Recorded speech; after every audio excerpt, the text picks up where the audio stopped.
Informasi, pengawasan, dan pelayanan. Oke. Kaban. Kaban. Siap Kaban. Siap Kaban. Kaban itu Kanwil Kanwil Banten. Banten. Kami punya standar janji layanan 3 hari. Oke. Tapi dalam prakteknya biasanya dalam 1 hari itu bisa selesai. Juga melindungi pengusaha-pengusaha kecil ini. Maka terbitlah IKM.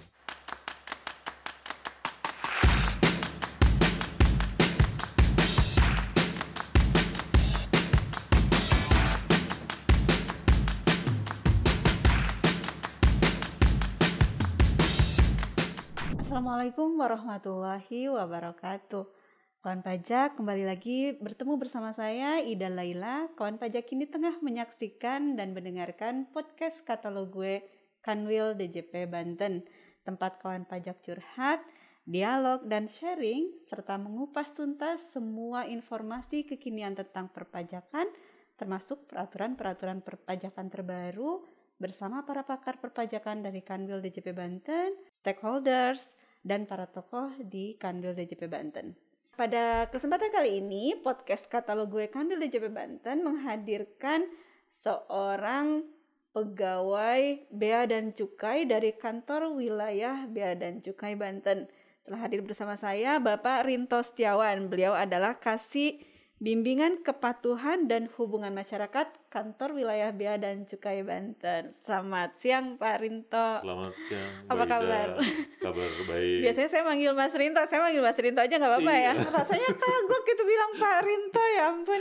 Makanya saya tetap manggil Mbak. Iya, tetap ya.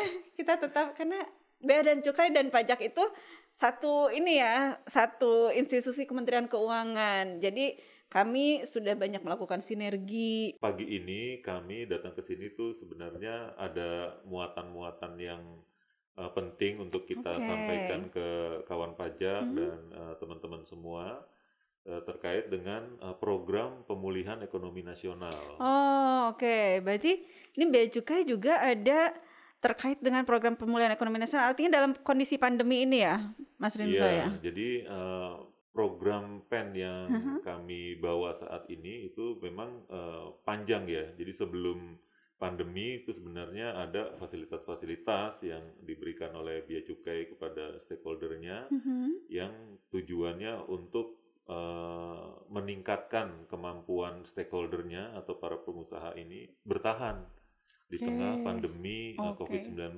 Nah, apalagi di tengah pandemi ini gitu ya, kami harus melakukan akselerasi supaya ada kegiatan-kegiatan yang makin mendukung gitu, agar mereka dimudahkan lah di tengah pandemi COVID-19 ini. Nah, boleh dong diceritakan ke kawan pajak semua nih, akselerasinya nih apa aja sih? Iya, ini penting memang harus kami sampaikan ya. Wajib tahu nih kawan pajak. Jadi perusahaan-perusahaan yang mendapatkan fasilitas di bawah pelayanan dan pengawasan Bea Cukai itu mereka waktu mau mendapatkan fasilitas itu kan mereka mengajukan permohonan, mengajukan permohonan ke kantor wilayah DJBC Banten yang ada di BSD. Selama ini kalau mereka akan mengajukan permohonan untuk menerima fasilitas, mereka kan harus datang. Ya kan? Bawa formulirnya, berkasnya ya kan. Artinya ada kunjungan fisik. Ya kan, ada kunjungan fisik ke kantor. Akselerasinya apa? Akselerasinya adalah saat ini kami sudah menyiapkan sistem aplikasi Siap Kaban. Siap Kaban. Singkatan dari apa itu, Mas Rinto? Sistem Informasi Pengawasan dan Pelayanan. Kaban. Siap Kaban. Siap Kaban. Kaban itu Kanwil Banten. Ini berarti inovasinya dari teman-teman di Kanwil. Ini inovasi yang dibangun mandiri oleh teman-teman Kanwil Banten. Bea Cukai Banten. Oh, luar biasa. Jadi ini memang disiapkan nih ketika pandemi terjadi, bikin inovasi supaya memudahkan stakeholders mendaftarkan fasilitasnya, mendapatkan izin fasilitas. Selain juga yang dilakukan lewat OSS. Ya, jadi ada juga yang lewat OSS seperti perizinan kawasan berikat gitu ya. Itu lewat OSS. Ya. Jadi tidak perlu melalui Siap Kaban, itu udah selesai di OSS ya.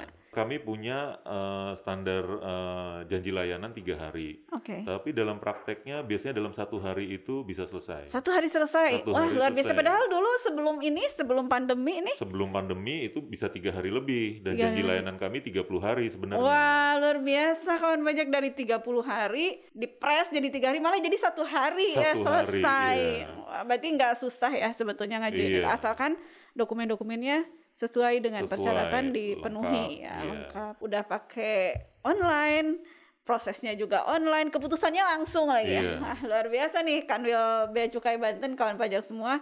Mungkin boleh juga disampaikan kepada saudara, teman, atau siapapun lah yang ingin mengajukan fasilitas izin dari Kanwil Bea dan Cukai Banten. Semuanya prosesnya gampang banget gitu, tinggal akses siap kaban aja Iya. dan siapkan semua dokumen-dokumennya Iya. ya. Program PEN sendiri ada program apa lagi nih dari Bea dan Cukai? Industrial assistant. Oke. Industrial assistant. Jadi Industrial di dalamnya, assistant itu apa sih? industrial assistant itu adalah fungsi Mhm. Bea Cukai untuk mendorong para pengusaha Mhm. agar mereka survive, terutama di kala pandemi ini ya, Mhm. survive dan mampu ekspor, Oke. ya kan, mampu ekspor. Ada kriterianya nggak sih perusahaan yang seperti apa yang bisa mendapatkan industrial assistant dari Bea dan Cukai? Ya, itu tadi ada hubungannya dengan mereka tuh mau fasilitas apa, Oke. ya kan, yang sesuai dengan kebutuhan mereka masing-masing. Fasilitas-fasilitas yang diberikan itu yang pertama adalah tempat penimbunan berikat. Oke. Ya, tempat penimbunan berikat. Itu ada beberapa macam tuh. Nanti saya sebutkan ada 4 macam. Lalu yang berikutnya adalah fasilitas kemudahan impor tujuan ekspor. Oke. Ya. Nah, yang tempat penimbunan berikat itu ada 4 macam, Mbak. Oke. Dari penimbunan berikat apa aja tuh? Yang pertama adalah fasilitas kawasan berikat. Oke. Yang kedua fasilitas gudang berikat. Oke. Yang ketiga fasilitas pusat logistik berikat. Oke. Ini saya hampir Luar biasa saya ini ditatap Mbak Ida jadi konsentrasinya hilang. kan supaya konsentrasi Pak. Nah, terus Kawasan yang berikat, gudang berikat. terakhir adalah fasilitas tempat penyelenggaraan pameran berikat. Oh, oke. Ya, masuk ke yang satu Kawasan ya, berikat yang nih ya. kawasan berikat. Kawasan berikat itu adalah daerah atau kawasan atau bangunan, ya kan, yang di dalamnya dapat dilakukan pengolahan atau penggabungan dari bahan atau barang. Tempat lain dalam daerah pabean istilahnya, Oke. atau maksudnya bukan impor, tapi lokal. Mm-mm. Tempat lain dalam daerah pabean itu istilahnya barang lokal lah. Oke. Itu bisa digabungkan di Kawasan proses di berikat. kawasan berikat itu. Mm-mm. Nah, keuntungannya apa? Keuntungannya adalah untuk barang atau bahan yang dimasukkan dari luar daerah pabean, luar Indonesia, Oke. artinya yang diimpor, Mhm. itu ditangguhkan bea masuk dan oke. pungutan dalam rangka impor lainnya.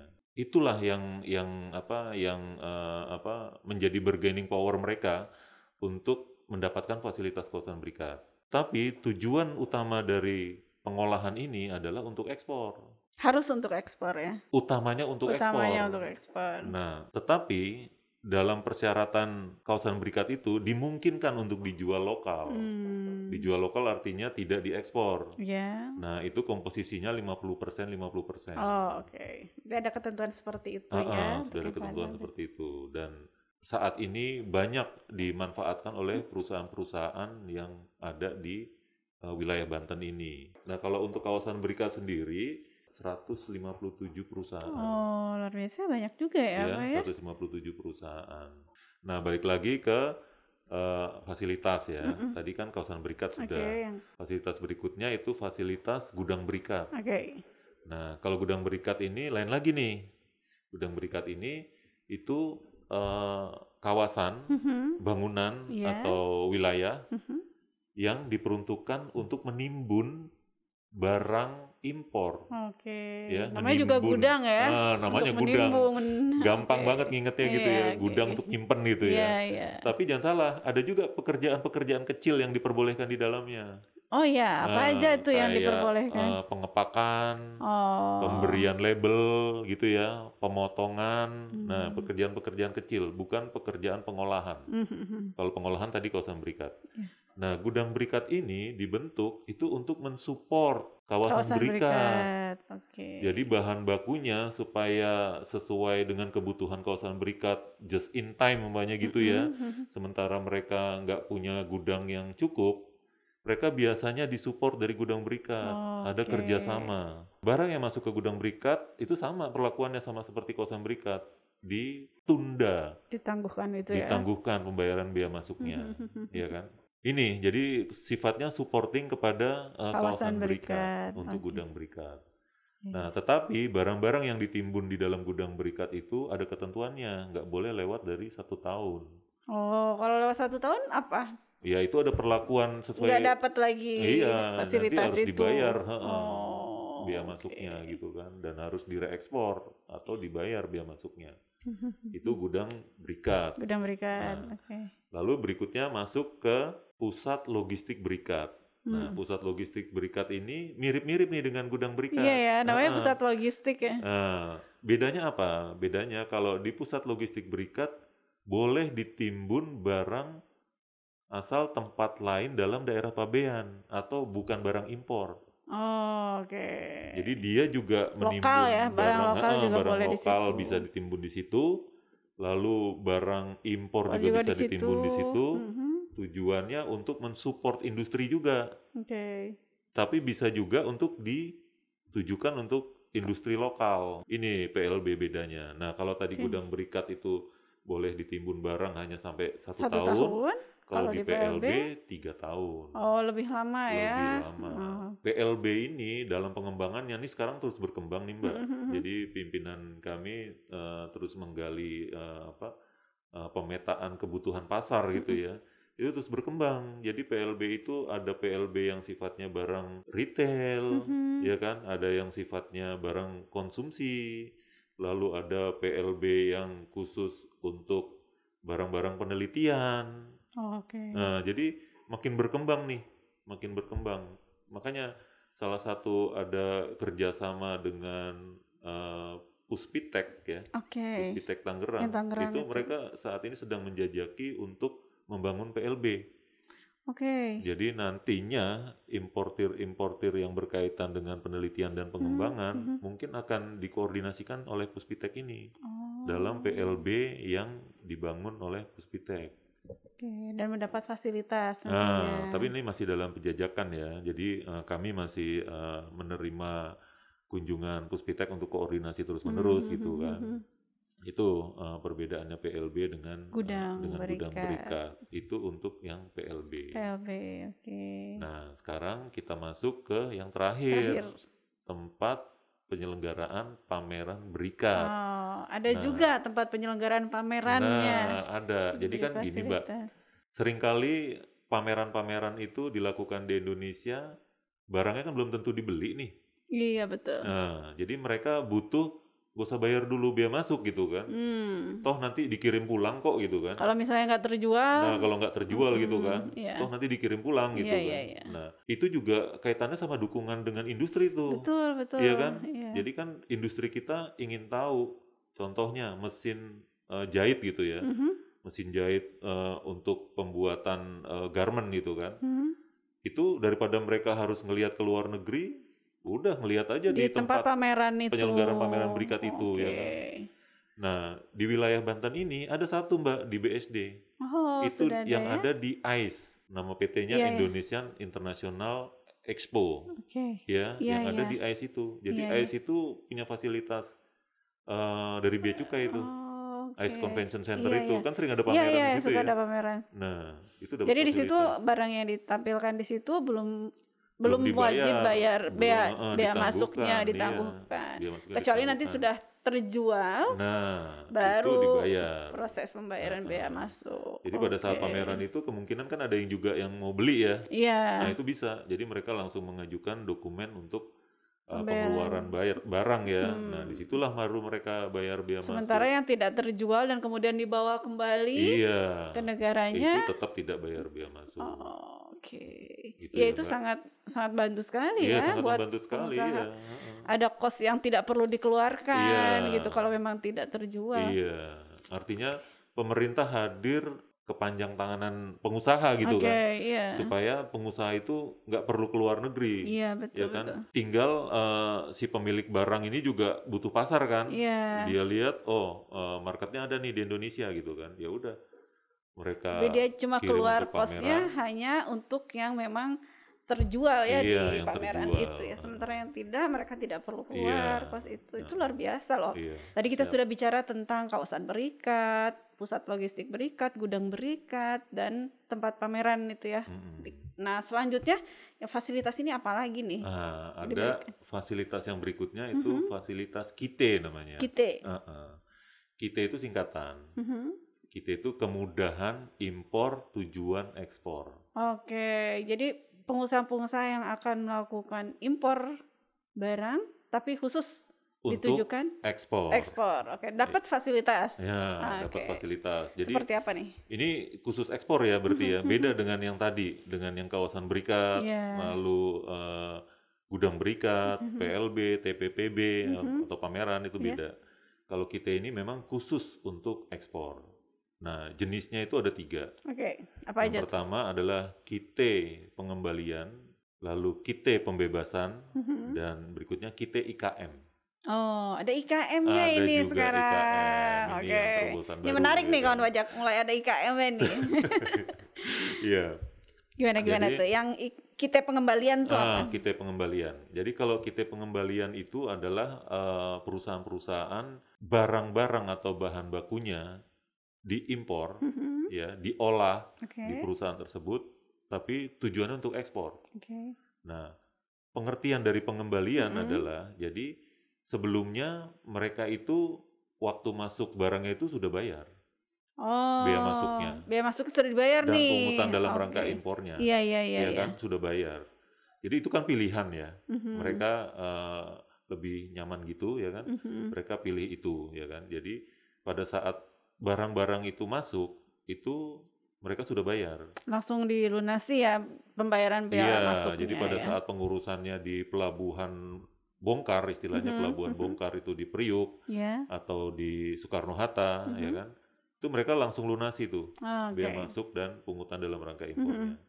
Nah, barangnya terus diproses Oke. ya di perusahaan. Setelah diproses, hasilnya diekspor. Diekspor. Nah, Oke. pada saat diekspor itu, mereka selesai ekspor, bukti ekspor itu dijadikan alat untuk Meminta melakukan pengembalian. permintaan pengembalian Oke, terhadap berarti bea uang yang masuk. kemarin sudah dibayarkan minta dikembalikan dong. Ini kan jadi Iya, diekspor gitu ya. heeh. Oke. Itu ya Mbak ya. Oke, pengembalian. KITE pengembalian, Oke. ya kan. Lalu di sini contohnya adalah PT Gajah Tunggal. Gajah Tunggal itu yang produsen ban ya? Ban, Oke. betul sekali. Jadi Gajah Tunggal itu impor natural rubber, ya kan, Oke. lalu synthetic rubber, Mhm. lalu carbon black untuk Oke. pewarnanya Iya, ya, pewarna. hitam, dan tire cord. Hmm. Nah, itu waktu masuknya mereka sudah bayar tuh, Oke. ya kan. Nah, begitu barang itu diproses, Mhm. terus jadilah ban, Mhm. ban itu diekspor, ya kan. Nah, mereka minta pengembalian terhadap bea masuk dan PDRI yang sudah mereka bayar. Berarti artinya Mas, ketika barang tuh masuk dia bayar bea, dan misalnya ketika diproduksi ada yang untuk lokal, ada yang untuk ekspor. Hanya yang untuk ekspornya aja yang dikembalikan bea masuknya atau gimana itu? Kalau kita ini nggak ada, Nggak boleh dijual lokal. lokal. Oh, berarti benar-benar murni semua yang Murni masuk harus dikeluarin lagi. ekspor, iya. Oke. Itu ya Mbak bedanya ya. Makanya tadi pilihan ya kan. Ya, ya, ya. Pengusahanya yakin bahwa barang ini, nah makanya mereka sudah kerjasama dengan buyer biasanya. Karena sudah tahu nih akan ada pembeli, Nah, akan diekspor kembali. jadi akan udah ada melanjutkan. penampungnya lah di luar Mm-mm, negeri, dan mm-mm. satu-satunya mungkin ya penampungnya Iya, iya, gitu iya. kan. Nggak mungkin jual lokal gitu kan. Oke. Nggak mungkin jual lokal. Mereka ngambil fasilitas ini gitu kan. Oke. Nah, itu pilihan memang yang diberikan. Itu tadi KITE pengembalian. Pengembalian. Nah, ada berikutnya KITE pembebasan. Oke. Nah, ini apa? Kalau KITE pembebasan itu barang-barang yang diimpor Mhm. itu dibebaskan pembayaran bea masuknya. Oke. Tapi perbedaannya dia harus menaruh jaminan. Apa tuh jaminan yang mesti ditaruhnya? jaminan uang ya sebesar bea masuk dan PDRI. Untuk barang-barang, jadi nanti ada master list-nya tuh. Ya kan ada list barang-barang yang akan diimpor seperti apa, ada harganya ya kan. Nah, nanti bea masuknya berapa, PDRI-nya berapa, itu mereka harus jaminkan dulu harus gitu simpan. Kan. Iya. Oke. Nah, barangnya diproduksi, dirakit, terus diekspor. Ya kan? Udah ketika jelas. Diekspor, ya uangnya nggak ada pembayaran, nggak ada apa. Ya kan? Tapi uangnya nanti jadi mereka bisa minta pencairan jaminan. Oke. Iya kan? Modalnya seperti itu ya. Iya. Yang tadi pengembalian karena dibayar duluan, iya. kalau yang ini tanpa proses pengembalian, tapi tetap harus menyimpan jaminan. Iya. Jadi negara punya resiko yang harus dipikirkan kan. Nah, itu resikonya untuk menjaga resiko itu. Oh, iya. Yang terakhir kita IKM. Nah, IKM nih kawan pajak semua. IKM nih apa nih buat IKM itu apa? Jadi kalau kita IKM itu adalah fasilitas pemberian insentif fiskal terhadap perusahaan-perusahaan industri kecil menengah, namanya juga IKM kan, ya kan, industri kecil menengah. Nah, kalau industri kecil menengah itu kan asetnya di bawah 1 miliar ya kalau nggak salah ya. Ini perusahaan-perusahaan ini harus dibantu ya kan, apalagi di tengah pandemi ini gitu kan. Mereka pasti modalnya modal kecil kan.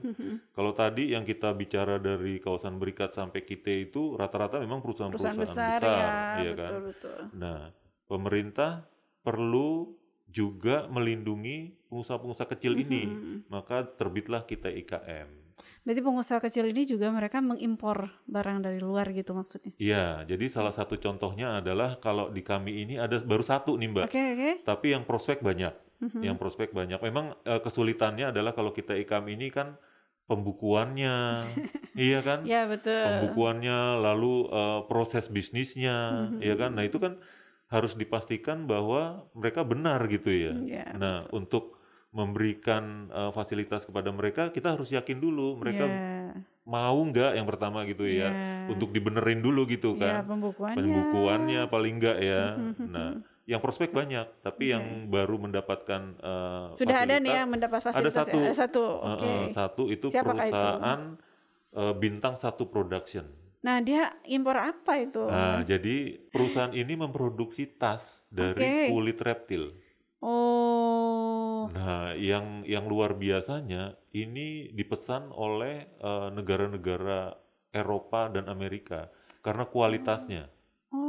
Jadi kualitasnya itu memang nomor 1 gitu ya, kualitas nomor 1 dan biasanya dijual di hotel-hotel. Nah itu ada di sini, ada di Banten. Ada di bawah kantor Bea Cukai Tangerang. Di sana ya, di Tangerang. Ada di daerah Bintaro. Nah, kapan-kapan kalau kawan pajak atau Mbak Ida mau melihat ke sana, kita mau antar ke sana. Nah, kita juga pernah mengundang perusahaan ini untuk pameran di Kanwil Banten maupun di kantor Bea Cukai Merak. Mereka produksi apa aja itu? Tas, nah ya, sepatu. Jadi produksinya adalah rata-rata sih tas, dompet gitu ya. Kalau sepatu saya belum lihat ya. Tapi semua dari kulit reptil. Nah, bahan baku kulit reptil ini memang sejauh ini kami lihat belum ada yang impor. Jadi dari lokal sendiri sudah mencukupi dan kualitasnya bagus gitu ya. Karena saya dapat informasi dari pengusahanya kayak kulit buaya, seperti kulit buaya itu didapatkan dari Balikpapan.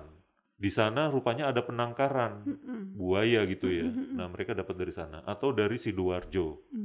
Di sana juga ada ya yang memproduksi itu. Nah, yang diimpor apa? Yang diimpor itu pernak-perniknya, bahan penolongnya. Kalau si kulitnya mah justru di Indonesia udah banyak. Udah bagus. Dan bagus dan kualitasnya, cara memproduksinya udah bagus sekali. Keren lah ya. Tinggal si pernik-pernik untuk segala macamnya lah untuk tas itu ya. Iya, jadi rupanya buyer di luar negeri itu maunya contoh ya, standar resletingnya sama dengan Gucci. Ya kan? Kualitasnya bagus sekali, Mbak. Nah, itulah yang menyebabkan naik kualitasnya, terangkat gitu ya. Karena kalau dijual di luar negeri, mereka tahu tuh kalau zippernya itu adalah zipper, ini sama dengan Gucci nih. Iya kan? Betul. Lalu manik-maniknya umpamanya ya. lalu bagian dalamnya ada Iya. list-listnya gitu Iya, kan. iya. Nah itu semua diimpor. Oh, berarti murni Indonesianya itu lokalnya itu hanya untuk kulitnya Bahan saja, bahan bakunya. baku kulitnya. Ah, Sementara untuk bisa jadikan itu menjadi sebuah tas misalnya atau dompet, kan ada pernak-perniknya itu yang Nah, semuanya diimpor. diimpor. Oke. Termasuk lem, Mbak. Lemnya pun diimpor. Lemnya impor. Oh, Jadi oke. untuk menjaga kualitas supaya Iya. tahan lama dan tingkat kerapiannya itu sesuai standar Mhm. buyer gitu Iya, ya. iya, iya. Itu diimpor juga. Contohnya itu ya. Direktorat Jenderal Pajak juga ada program juga tuh, Mas Nah, Rinto, ada program Business Development Services. nah, Nah, itu pun juga mengundang teman-teman UKM ya, IMKM, iya. UMKM kalau kita sebut atau UMKM. IKM lah sama aja. Iya. Juga untuk pameran, memasarkan produknya ya. Nah, Nah, terima kasih banyak Mas Rinto atas sama-sama, waktunya, Mbak atas Ida. ilmunya, sharing Sama-sama, segala macam Mbak. mulai dari peraturan segala macam ini luar biasa nih. Iya. Kehadiran Mas Rinto hari ini membuka wawasan saya khususnya dan juga kawan pajak semua mengenai apa itu bea cukai sampai fasilitas-fasilitas apa yang diberikan oleh bea cukai, berbagai kemudahan untuk kepentingan masyarakat ya. Demikian kawan pajak semua, terima kasih sudah mendengarkan episode katalog gue pada hari ini. Kita ketemu lagi di episode berikutnya.